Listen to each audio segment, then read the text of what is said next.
Simpleng pagkain. Chicken with tomato sauce and burger and sumo. Yan, kain po tayo. Yan, papakain ko sa akin may sakit na darling.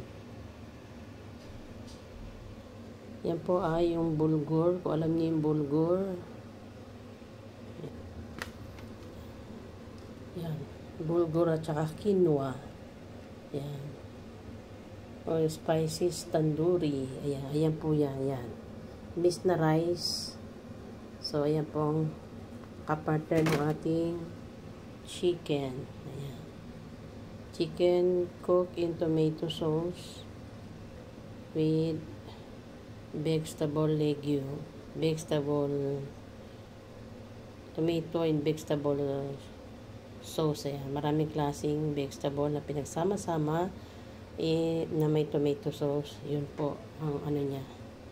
Ayan. Thank you so much for watching. Like for more.